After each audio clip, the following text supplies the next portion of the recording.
नमस्कार, स्वागत है आपका। मैं हूं आपके साथ अभितोष सिंह।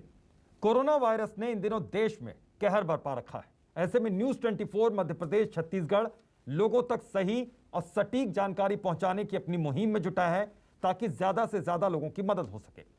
देश में कोरोना महामारी की दूसरी लहर का प्रकोप अभी थमा भी नहीं।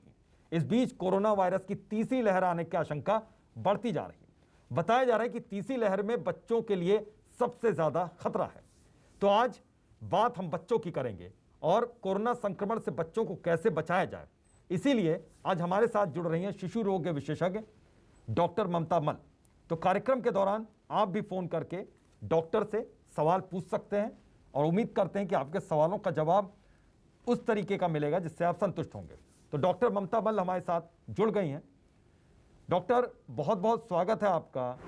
ममता जी, आपसे ये समझना चाहेंगे सबसे पहले कि कितना खतरा है बच्चों का। अभी दूसरी वेव की अगर बात करें कि बहुत से बच्चे उनमें सिम्टम्स नजर आ रहा है, तो कितना खतरनाक है ये कोरोना, और तीसरी लहर की फिर उसके बाद आगे बात करते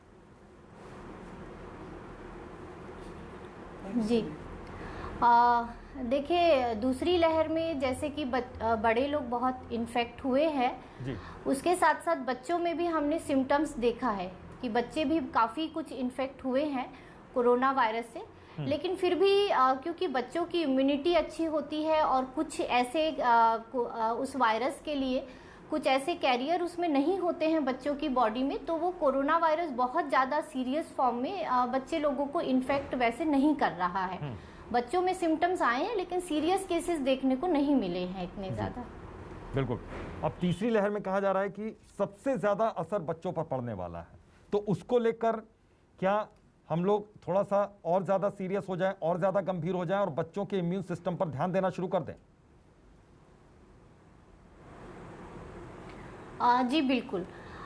जैसा कि अभी दूसरी लहर में हमने देखा कि बच्चे भी इन्फेक्ट हुए हैं, तो डेफिनेटली तीसरी लहर में भी हम बिल्कुल ये उम्मीद कर सकते हैं कि बच्चे भी इससे इन्फेक्ट हो सकते हैं जी। लेकिन फिर भी जैसे कि मैंने पहले कहा कि बच्चों की इम्यूनिटी थोड़ी सी अच्छी होती है, इसके अलावा बच्चे लोगों में सिम्टम्स बहुत सीरियस नहीं आते हैं।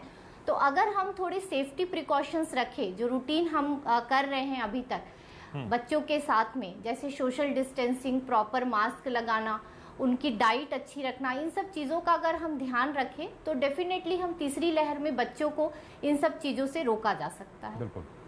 मैम, क्या ये हम पता लगा सकते हैं कि कोई बच्चा अगर उसके अंदर किस तरीके के सिम्टम्स हैं कि वो कोविड पॉजिटिव है या फिर नहीं, तो ये कैसे हम पता लगाएं? देखिए, जो सिम्टम्स होते हैं बच्चों में कोविड के, वो बिल्कुल नॉर्मल रूटीन जैसे वायरल इन्फेक्शन होता है बिल्कुल उसके जैसे ही आते हैं। लाइक जैसे आपका फीवर आएगा, माइल्ड कफ हो सकता है, सर्दी हो सकती है, बॉडी एक हो सकता है। इसके अलावा अभी दूसरी लहर में हमने बच्चों में थोड़े से एब्डोमिनल पेन के सिम्टम्स, लूज मोशंस और वॉमिटिंग के साथ भी बच्चों को हमने देखा है। तो एज सच हम बच्चों में सिर्फ सिम्टम्स देख करके पता लगाना थोड़ा मुश्किल है कि बच्चों को कोविड है या नहीं है। At the time being test ही है जिससे हमको ये पता चल सकता है कि कोविड है या नहीं है। और साथ में अगर कोई फैमिली मेंबर है वो पॉजिटिव है तो चांसेस बढ़ जाते हैं बच्चों में कोविड पॉजिटिव होने के। बिल्कुल। तो मैम, कॉमन सिम्टम्स क्या है बच्चों के बीच में कि अधिकतर बच्चों में 90% हम मान लें कि 90% बच्चों में यही सिम्टम्स नज़र आ रहे हैं, तो वो क्या कॉमन सिम्टम्स कुछ पता चल सकते हैं? जी जी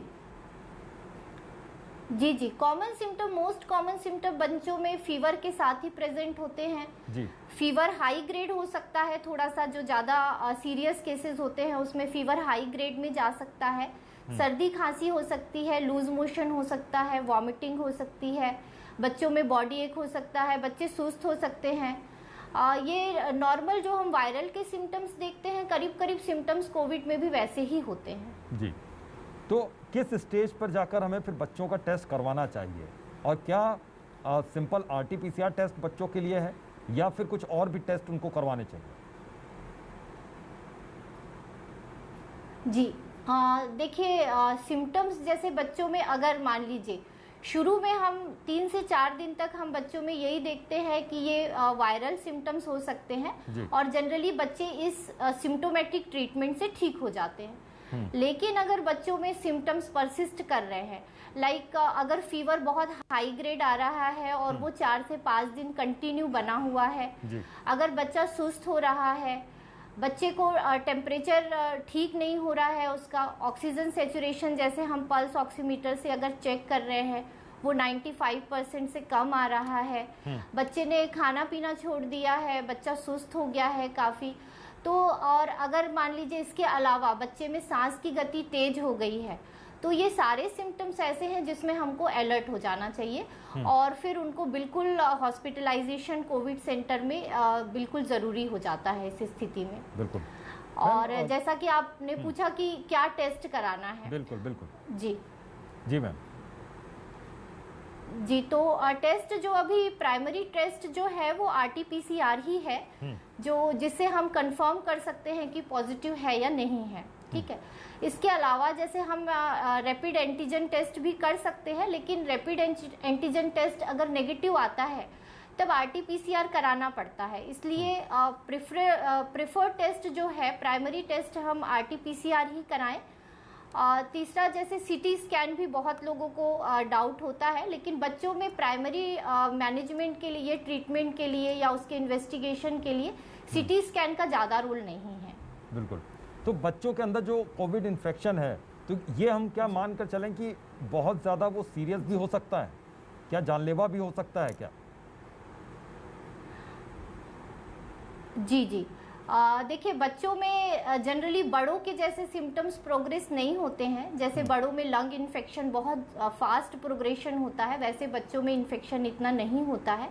अगर बच्चों की कंडीशन सीरियस हो रही है तो डेफिनेटली उनको ICU एडमिशन की ज़रूरत पड़ेगी, लेकिन ज़्यादातर जो हमारी स्टडीज़ हुई हैं और बाकी चीज़ें हमने जो बच्चों में देखा है उसके हिसाब से 60 to 70% बच्चे ऐसे हैं जो सिम्टोमेटिक होते हैं और वो ठीक हो जाते हैं रूटीन OPD ट्रीटमेंट से ही। 1 to 2% बच्चे ही ऐसे होते हैं जिनको हमको हॉस्पिटलाइजेशन की ज़रूरत पड़ती है, और अभी दूसरी लहर में भी काफ़ी बच्चों को भर्ती किया गया, लेकिन उनका ट्रीटमेंट बहुत आराम से हो जाता है और वो ठीक भी हो जाते हैं, बहुत सीरियस कंडीशन में लैंड अप नहीं हो रहे हैं बच्चे।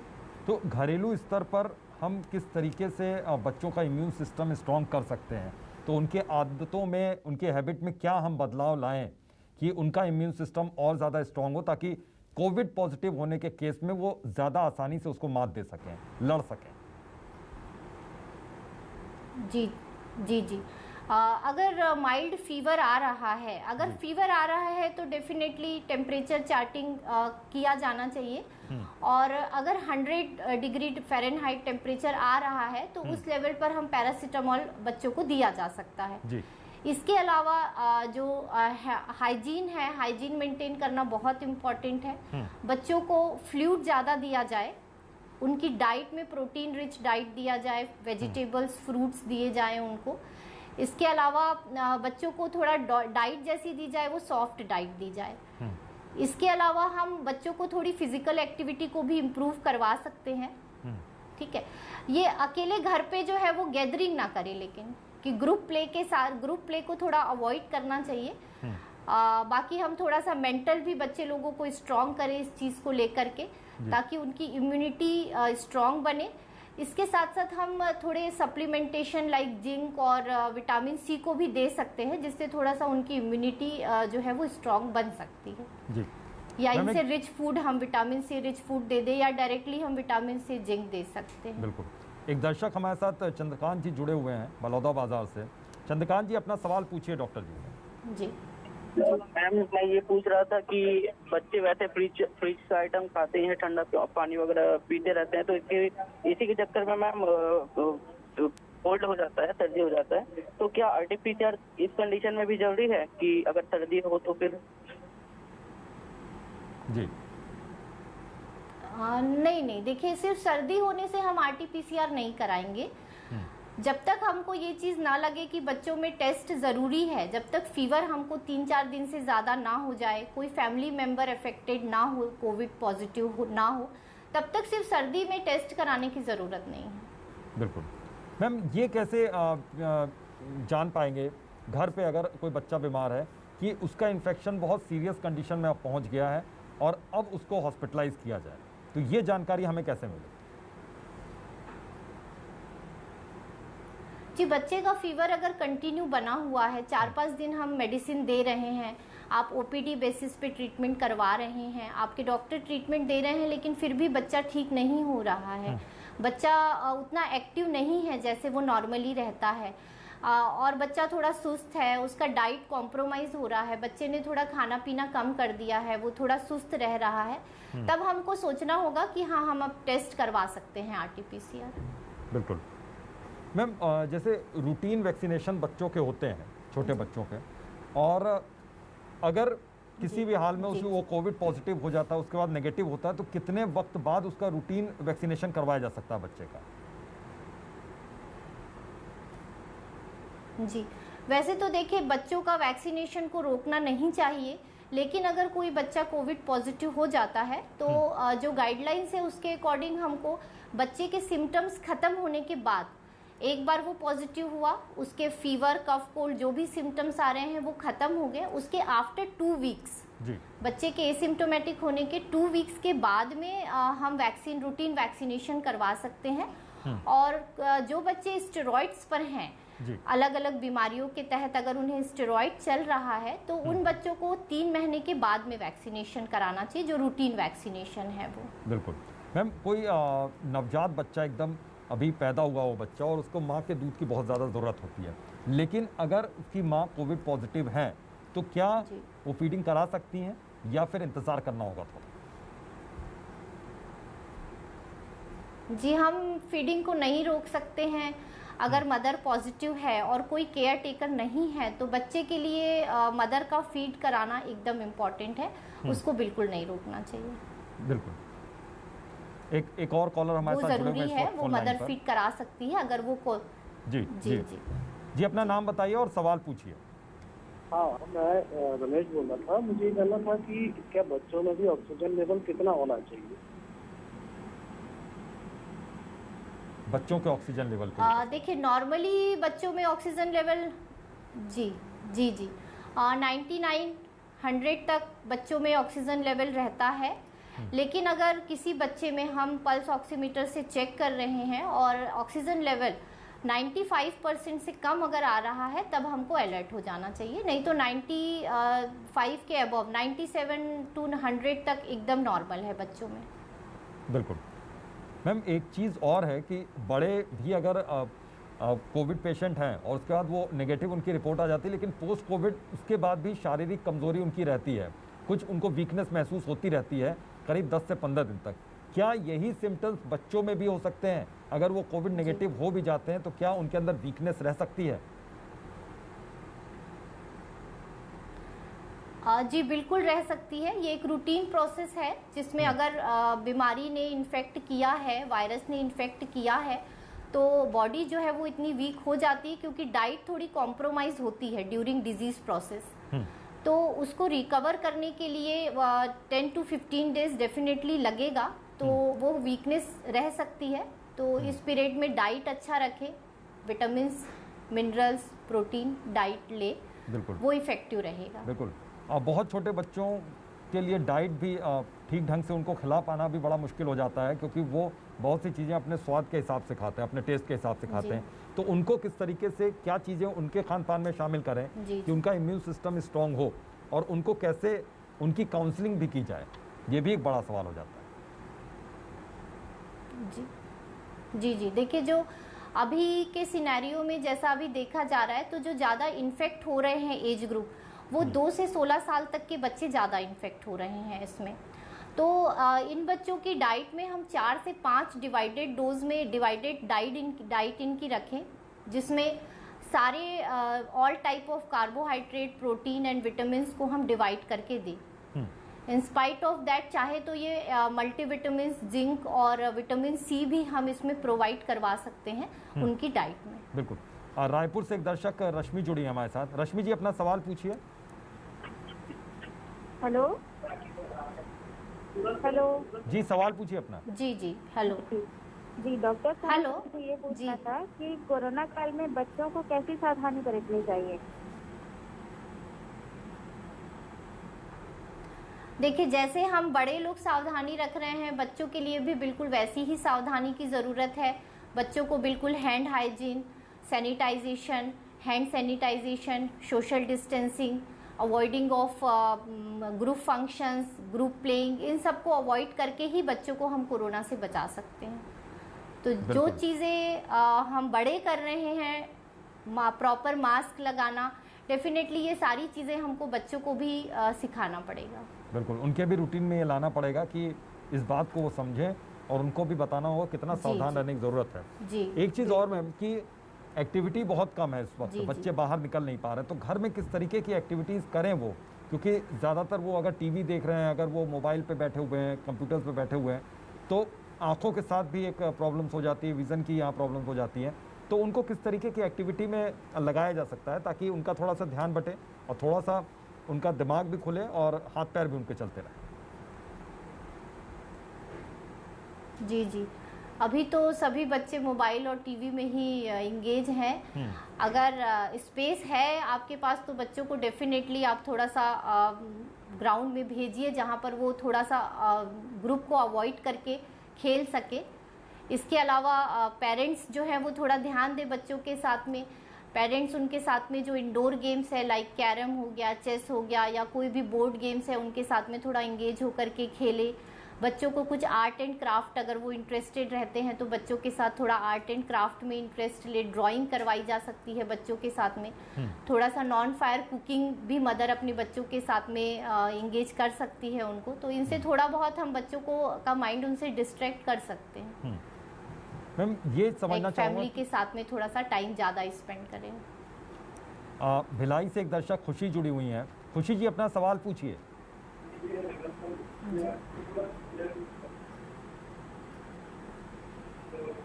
खुशी जी, अपना सवाल पूछिए।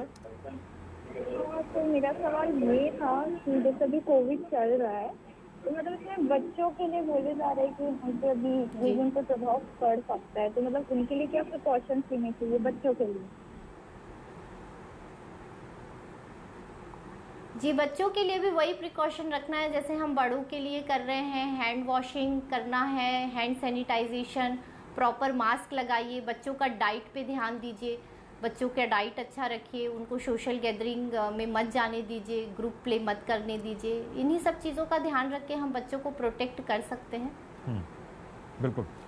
बच्चों में अमूमन जैसे कि पेट दर्द की प्रॉब्लम बहुत रहती है और कुछ खा पी लिया अगर, तो इसके अलावा उन्हें वोमिटिंग हो सकती है, लेकिन फीवर भी आता है, 2 से 3 दिन तक फीवर भी आता है। लेकिन हम कैसे मान लें कि इससे बच्चों को कोविड है या नहीं है?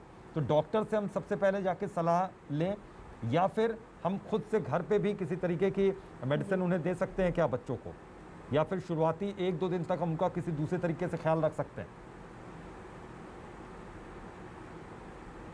देखिए, अगर फीवर आ रहा है तो पैरासीटामोल दिया जा सकता है, लेकिन अगर वॉमिटिंग कंटिन्यू बनी हुई है तो आपको डॉक्टर की सलाह ले लेनी चाहिए, क्योंकि उसके लिए हमको बहुत सारी चीज़ें होती है साथ में जो देखनी होती हैं कि फीवर वॉमिटिंग साथ में कंबाइंड आ रहा है, लूज मोशन तो नहीं हो रहा है, बच्चे की कंडीशन, क्लिनिकल कंडीशन कैसी है, उसके बेसिस पर फिर हम आगे की ट्रीटमेंट को प्लान करते हैं। तो ज़्यादा अच्छा होगा कि आप अपने डॉक्टर से कंसल्ट करें, उसके बाद ही आगे का जो भी ट्रीटमेंट आप करना चाहें वो करें। बिल्कुल। तो बच्चों का ट्रीटमेंट क्या बहुत ज़्यादा डिफ़िकल्ट है बड़ों की तुलना अगर करें, या फिर बच्चे ठीक भी जल्दी हो रहे हैं? अगर उन्हें कोविड भी हो रहा है तो वो जल्दी ठीक हो रहे हैं, जल्दी रिकवर कर रहे हैं? जी, देखिए, बच्चों में बहुत ज़्यादा ट्रीटमेंट का रोल नहीं है। बच्चों में अगर कोविड होता है भी है तो उसमें हमको सिम्टोमेटिक ट्रीटमेंट ही करना होता है। अभी तक जैसे हम बड़ों में एजिथ्रोमाइसिन और आइवरमेक्टिन, रेमडेसिविर, इन सब का हमारे पास में अभी कोई ऑथेंटिक वो नहीं है कि हमको इन सब चीज़ों को बच्चों को देना होता है। तो अभी हमारे पास में सिर्फ ट्रीटमेंट जो है वो सिम्टोमेटिक ट्रीटमेंट है जो बच्चों को हमको देना है। अभी इन पे कोई बहुत ज़्यादा ट्रायल बच्चों के लिए नहीं हुआ है ट्रीटमेंट, और बच्चे ठीक हो जाते हैं इन ट्रीटमेंट से। अगर टाइमली उनको ट्रीट किया जाए तो बच्चे रिकवर हो रहे हैं इनसे। बिल्कुल। और ऐसे भी कुछ केसेस सुनने में आए मैम कि बड़े तो ठीक है, लेकिन घर में अगर कोई बच्चा है तो वो कोविड पॉजिटिव हो गया है, तो उसको आइसोलेट कैसे रखा जाए उसके लिए क्या इंतज़ाम किए जाएं और किस तरीके का ट्रीटमेंट उसको दिया जाए। डॉक्टर्स की हम सलाह ज़रूर लेंगे, लेकिन घर में ही अगर हम ट्रीटमेंट देना चाहें तो कैसे दें? जी देखिए, बच्चे सिम्टोमेटिक होते हैं अगर और वो कोविड पॉजिटिव है तो बच्चों का, जैसे मैंने आपको अभी तक बताया कि बच्चे बहुत जल्दी रिकवर हो जाते हैं, लेकिन जो डर होता है वो पेरेंट्स को है, खास करके ग्रैंड पेरेंट्स जो हैं। तो ये कोशिश की जाए कि अगर कोई यंग केयर टेकर फैमिली में है तो वो बच्चों की केयर करे। मदर कर सकती है, मदर फादर कर सकते हैं केयर टेकर। उनको ग्रैंड पेरेंट्स के पास में थोड़ा सा अवॉइड किया जाए, क्योंकि वो बुजुर्ग हैं तो वो इन्फेक्ट होने के चांसेस उनके ज़्यादा हैं। तो और बाकी बच्चों को सिम्टम्स जैसे फीवर के आ रहे हैं तो फीवर की मेडिसिन दी जाए, हल्की सर्दी खांसी है तो सर्दी खांसी की मेडिसिन दी जाए, और उनकी डाइट और फ्लूइड को अच्छा रखा जाए, उनको अच्छा फ्लूइड दिया जाए, डाइट अच्छा दिया जाए, हाइजीन अच्छी मेंटेन की जाए, और कोशिश करें कि जैसे घर में अगर जितने लोग हैं, बच्चा अगर पॉजिटिव हो गया है तो जितने भी फैमिली मेंबर्स हैं वो भी मास्क वेयर करें और बच्चे को भी घर पे मास्क पहना करके रखें। बच्चे को भी घर तो पे मास्क इतने पहना में जाए और आइसोलेट किया जितना जाए। ज़्यादा डिस्टेंसिंग, जी बिल्कुल बिल्कुल बहुत बहुत बिल्कुल, शुक्रिया। अगर कर सकते हैं तो करें, और ग्रैंड मैम, अपना पेरेंट्स से कीमती वक्त बिल्कुल देने के अलग लिए थोड़ा रखा सा जाए। समय की कमी भी है, लेकिन उम्मीद करते हैं कि वो माता पिता जो अभी तक बच्चों को लेकर बहुत ज़्यादा जी, जी, चिंतित जी। थे, उनको बिल्कुल। आपने जो सलाह दी है, आपने जो बातें बताई हैं, वो उनके बड़े काम की हैं। और बच्चों को खतरा तीसरी लहर में ज़रूर है, लेकिन सावधानी अगर बरतें तो इस खतरे से भी इन बच्चों जी, को जी। बचाया जा सकता है। बहरहाल आज के लिए बस इतना ही, दीजिए इजाज़त। जी, देखते जी, रहिए न्यूज़ बिल्कुल। 24 मध्य प्रदेश छत्तीसगढ़। जी।